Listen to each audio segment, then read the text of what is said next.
pretty interesting because we've got a plant at Coringa that's too big for Coringa, and we've got a plant at Palito that's too small for Palito, and we haven't got a plant at Sao Chico. And what we've got is resources everywhere, potentially. And it's kind of figuring out what's best to put where and when, which means we can build our company with as much cash flow as possible and as little sort of borrowing and dilution that we'll ever have to do. That's what we're trying to do. Hello and welcome to Crux Investor. First of all, thanks so much for watching this video. If you like it, please give us a thumbs up. It'd be much appreciated. And of course, do leave your comments below. It helps us understand the sorts of questions you think we should be asking, how you think we're doing, and of course, what you think of the company. And if you want to listen to this, you can catch it on a podcast or read about it as an article or transcription on cruxinvestor.com. And for early access members on Crux Club, don't forget you get to see this video first. And if you haven't already done so, please click the button in the corner of the screen to subscribe to our YouTube channel. And of course, for more videos like this, click the notification bell. We spoke earlier today to Mike Hodgson, CEO of Serabi Gold. They're an AIM-listed gold producer with assets in Brazil. It's meant to be their AGM today, but we took the chance to call Mike and sort of see if he wanted to talk to us today, to be able to talk to his shareholders and hopefully a new audience and tell us about his thoughts of their performance in 2019. They had a pretty spectacular year. Share price went through the roof, nearly sort of around 90, end of the year about 90p, having had a low of about 20p. So that worked out quite well for them. Mike talks us through that. We also talk about what's been happening so far in 2020, his hopes for the rest of the year, given the COVID-19 conditions in Brazil and elsewhere. We talk about Coringa, Palito, and I'm most excited about their exploration plans. They're sitting on quite a decent large land bank with many anomalies, as we discussed 3 weeks ago. So take a look in the description below at some of the other topics we discuss. Anything interests you in particular, click the number beside the topic. That's called a timestamp. That jumps you to that part of the video. So enjoy what Mike has to say. Hi, Mike. How are you doing, sir? Very well, thank you. Well, nice to speak to you, Matt. Well, thanks for joining us today.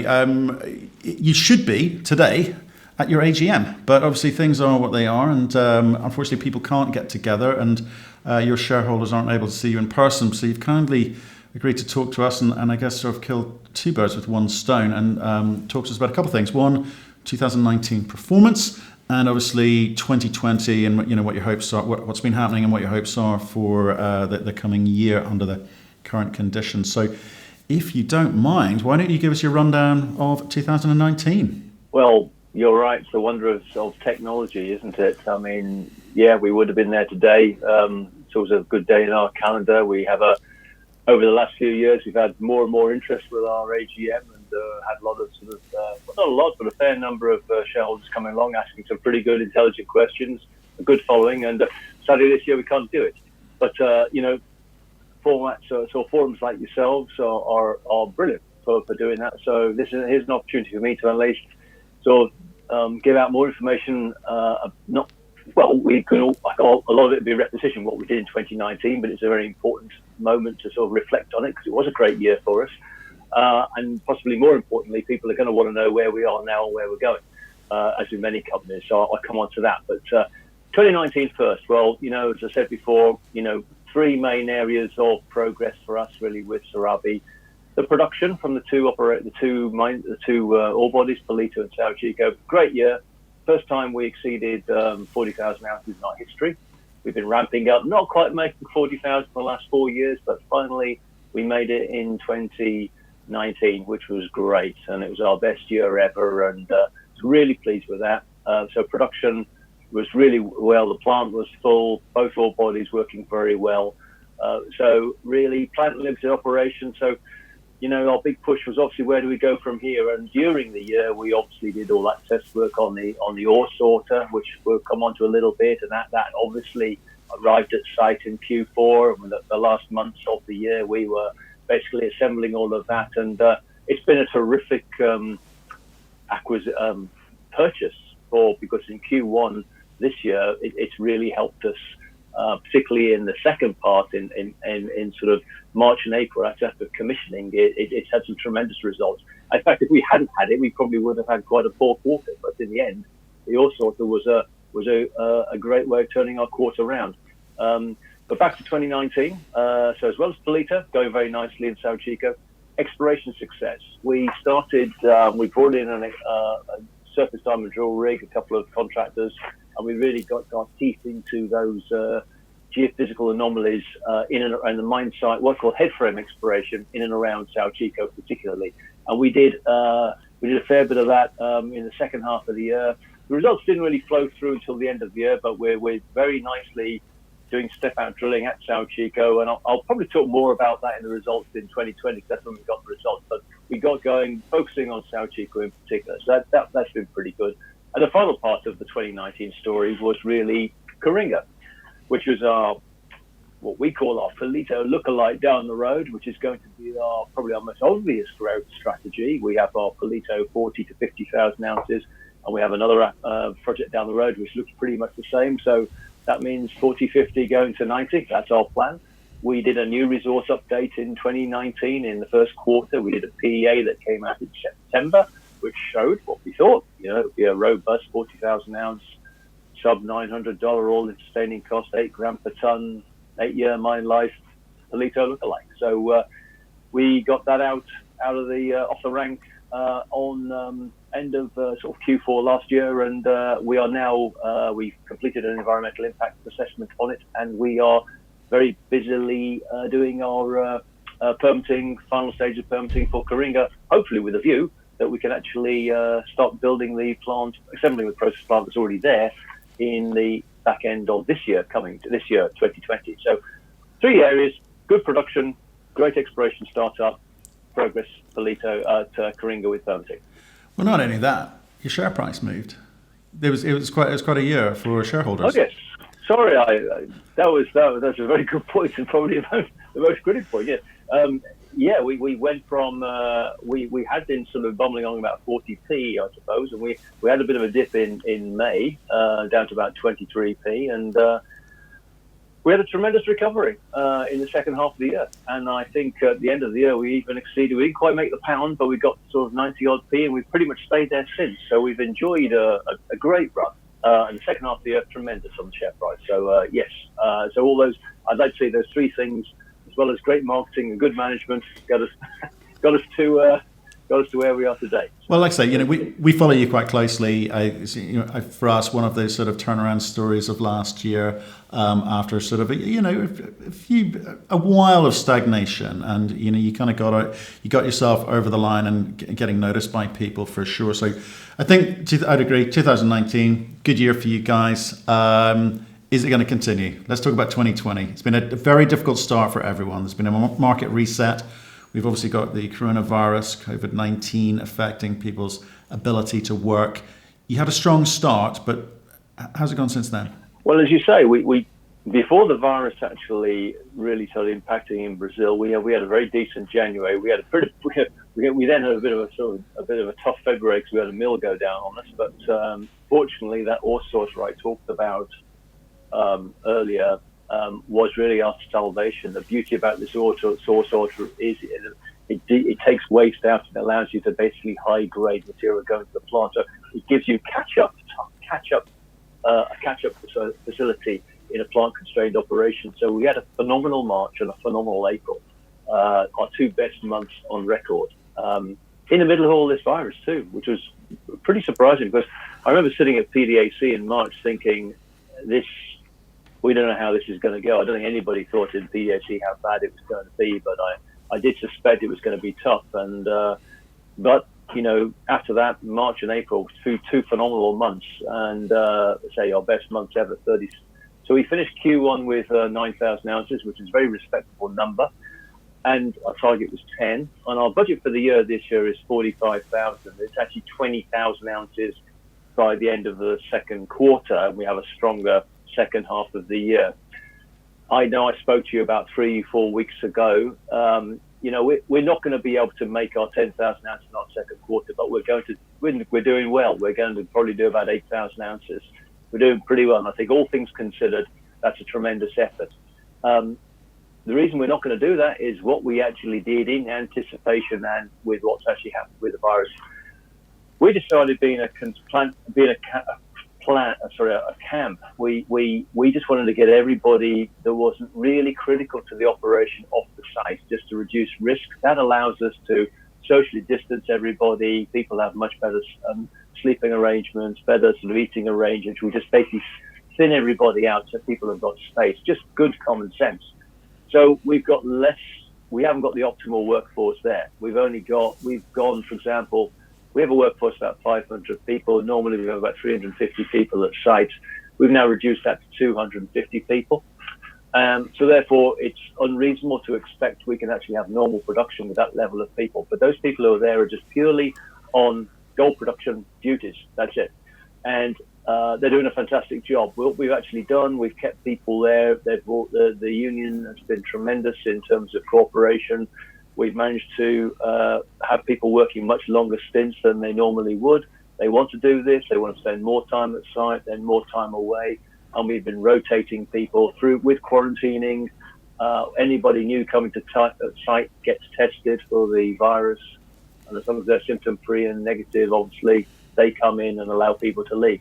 So we feel we can maintain a level of production of about sort of 7,500 to 8,000 ounce quarters. So not as high as we did, but that's a decent effort, all things considered. And I would say we've enjoyed, obviously, fantastic economic tailwinds with the gold price in terms of dollars and in terms of the real exchange rate.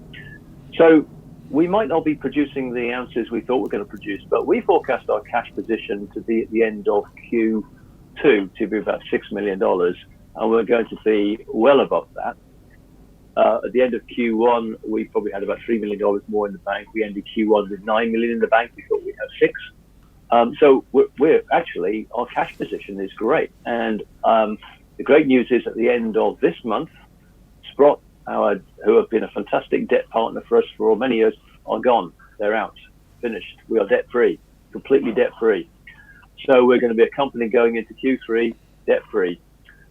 We also managed to renegotiate the purchase of Coringa in smaller parcels rather than actually paying the trigger payment of the outstanding $12 million that we still owed them to finally purchase all of Coringa at the end of March. We renegotiated that.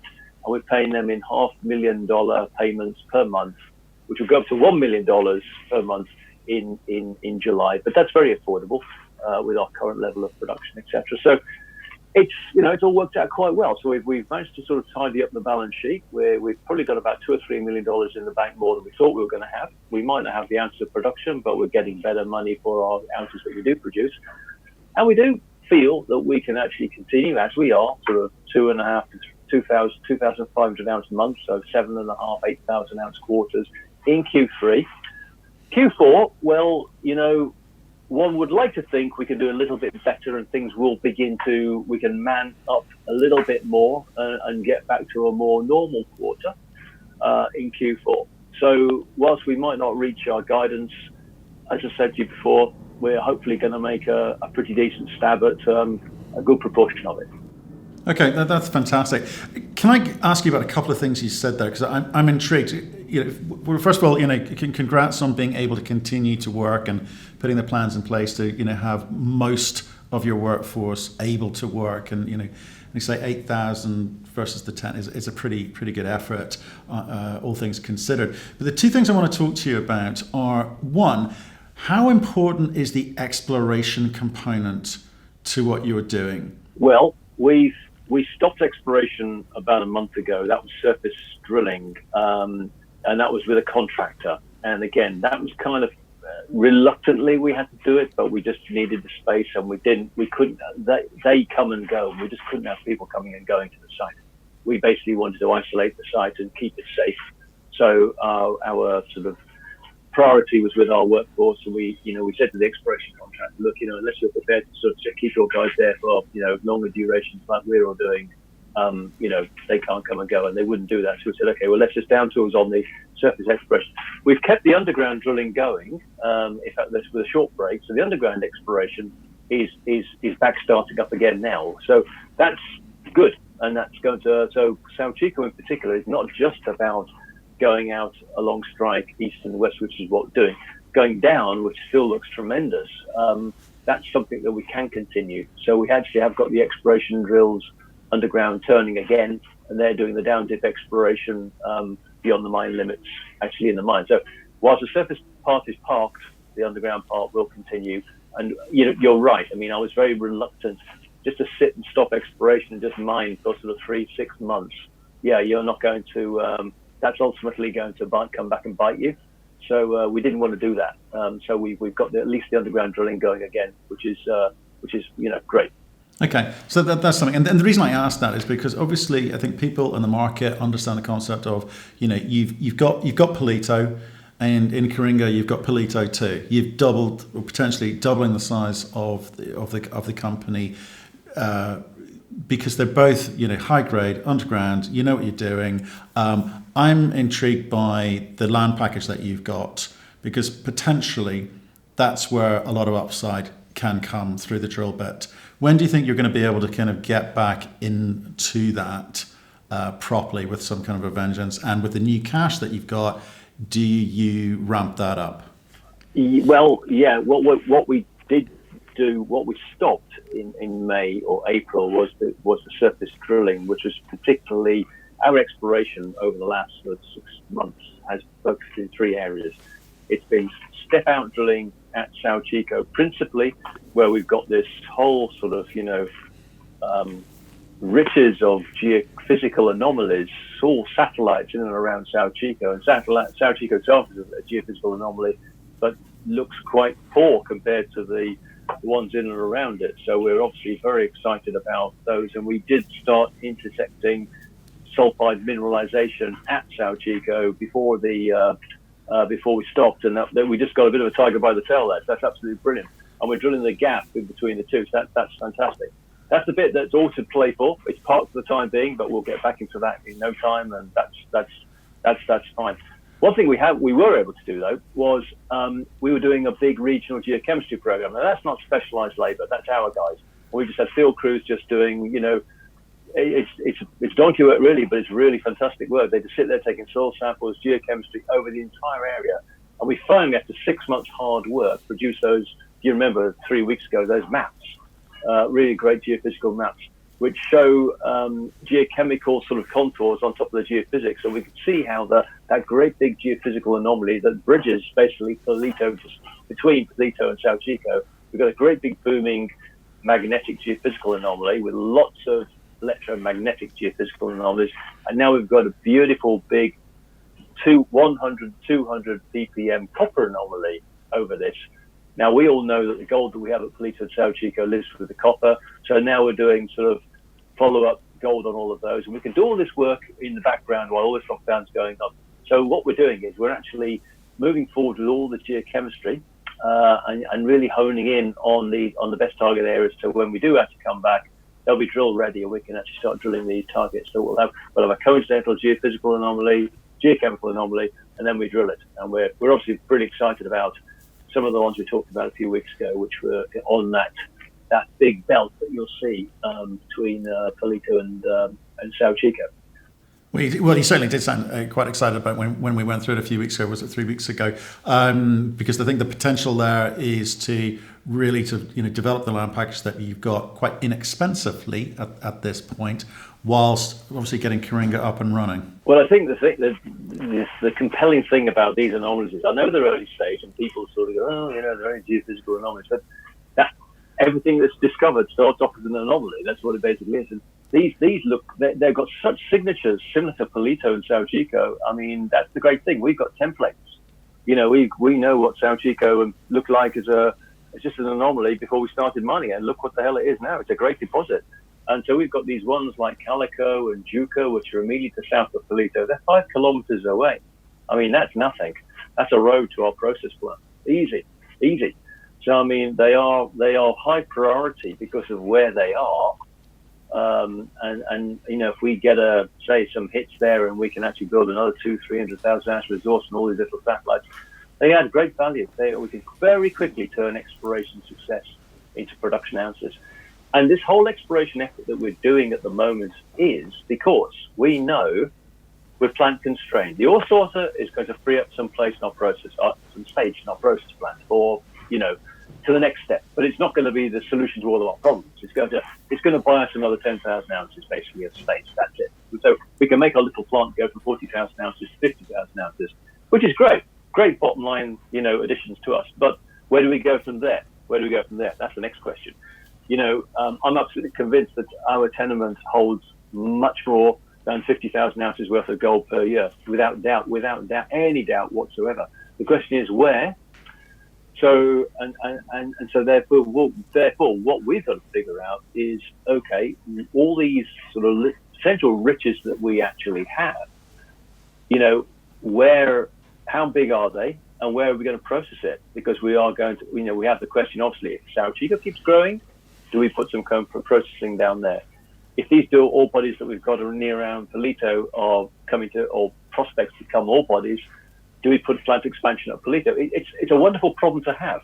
We've actually got, it's pretty interesting because we've got a plant at Coringa that's too big for Coringa, and we've got a plant at Palito that's too small for Palito, and we haven't got a plant at Sao Chico. And what we've got is resources everywhere, potentially. And it's kind of figuring out what's best to put where and when. But I think it's a nice problem to have, because I think we've got great upside in all of them. And it's just a case of doing it in the most logical way that makes most sense to shareholders, which means we can build our company with as much cash flow as possible and as little sort of borrowing and dilution that we'll ever have to do. And that's what we're trying to do. Well, let's say, Mike, some nice problems to have. It's a nice environment to be working in. You're building up the cash position. You're debt free. Things are looking better for you. So I know this is part of your AGM discussion. So for me, congratulations on last year. Really liked what you did there. Got a good team. Seem to know what they're doing. This year we look forward to hearing more of the same, please. I think would be the call from the shareholders. But I would just say for anyone listening to this, please send us your questions that you'd like to ask, because I'm sure we'll be speaking again soon, Mike. Well, I hope we will. Or indeed, send them directly to Mike at Serabi Gold. That's the opportunity. Please, anyone's got sort of questions, please come back to us. Always willing to talk through with interested shareholders what our plans are.